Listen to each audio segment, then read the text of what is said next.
If you're anything like me, you've probably had nights where you're laying in bed thinking about how fast you could be if you just had better sim racing gear. Or maybe you were thinking, where in the heck am I supposed to find 4 seconds at Spa after ending up 14th for qualifying and getting annihilated at turn 1 on the first lap? Well, in this video, I want to try to help you get at least a little bit quicker. And I guess this is sort of my contribution to the constant echo chamber by saying no, high-end gear won't immediately make you faster.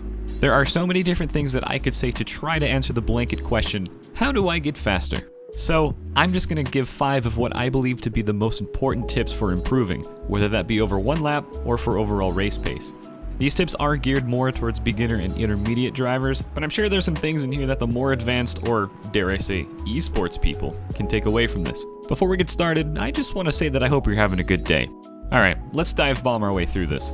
I want to make the first tip the most important. That's what she said. So, for the first tip, practice your practice. While that may sound a bit redundant, and let's be honest, nobody likes being told to shut up and practice, this is the most fundamental skill you can ever develop. You need to know how to practice. When I say you need to know how to practice, that means that mindlessly putting laps in, barely focusing on anything except where your car is pointed, or zoning out from most of your practice, that's not practice. Sure, you can still improve while practicing like that, but that is the quickest way to improve slowly and eventually end up feeling like you've hit a wall. Well, maybe literally you did hit a wall, but I mean this figuratively. Maybe you're at that wall right now, and because of that you feel like you can't improve or feel like you haven't improved in a while.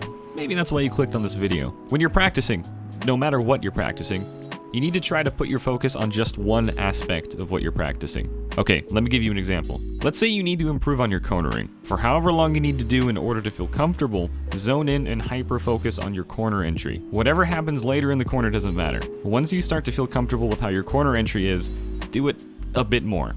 What you're trying to do is essentially turn what you're practicing into what people call muscle memory, and the only way to do that is through repetition. Now once you're done and you feel confident with your corner entry, move on to mid-corner and go through the same process, and then go on to corner exit. Essentially, you want to take small aspects of whatever technique you're practicing, focus on them individually, and then bring them together in the end. It may feel boring, and it may feel like it takes forever, but this ultimately lets you improve in whatever technique you need to practice way quicker than if you were to mindlessly practice. This is a way of practice that I always use, and actually used to teach guitar students when I used to be a music teacher.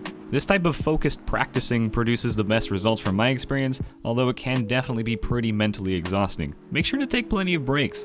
Practicing with a purpose for 20 minutes is better than mindlessly practicing for 3 hours. Tip number 2, watch who's quick. The last one was a bit long, so I'll try to keep this one relatively short. Watching quick drivers, whether it be spectating in-game or watching their videos on YouTube, can be super helpful. While watching them, see if what you're doing is similar to what they're doing.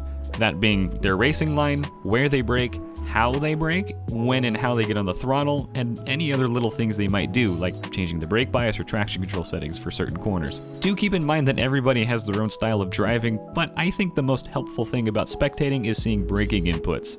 Speaking of brakes, tip number 3, trail braking. Having consistent braking is super important to having super consistent and quick lap times. For those who don't know, trail braking is the act of gradually releasing the brakes into a corner, generally until you reach the apex. The reasons for this is that it can help rotate the car through corners, and it lets you brake a little bit later than you would without trail braking. If you want to, you can actually practice the motion for trail braking without being on track, just by using your clutch pedal. No, I'm just kidding, you're going to want to use your brake pedal, but you don't have to be on track to practice this one. All you need to do is hit your brake pedal quickly to 100%, then slowly and steadily release it.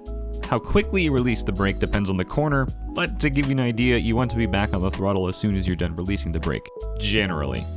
It all depends on the corner. Driver61 Sim Racing has a fantastic video about trail braking and why it's important, and I highly recommend going over there and checking that out. The link to that will be in the description.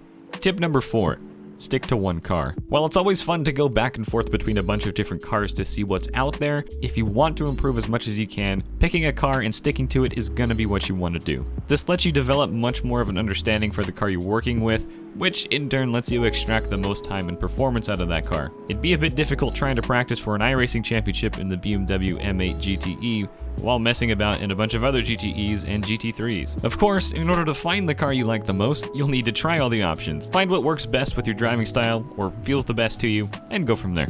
Last but not least, tip number 5. Slow is smooth, smooth is fast. The last thing you want to do is constantly overdrive the car without realizing you're overdriving the car. Overdriving meaning always having the car past its limit, whether under braking, accelerating, or just through a corner. You'll always want to start a bit slower than you think you can go, and slowly build up your pace. Whether it takes 4 laps or 20 laps, what matters is you build up your pace instead of having to tone it down. Not only does this build up your pace and help you understand the car's limit in certain situations, it helps build your confidence as well. This is especially important when learning a new track. Above all, remember that no matter what you're racing or what series you're racing in, we're all here to just have some fun with people that share the same passion as us. Even if you don't improve as quickly as you want, you'll get there. That's it for this one, fellas. I do hope you enjoyed it, and I really do hope it helps out a few of you. If you've made it this far into the video, I'd love to know what you think about me doing a potential coaching video series. I'm not the quickest driver around, but if it could continue to help some people, it might be pretty nifty. Feel free to let me know in the comments. I'll see you in the next one. Have a good one.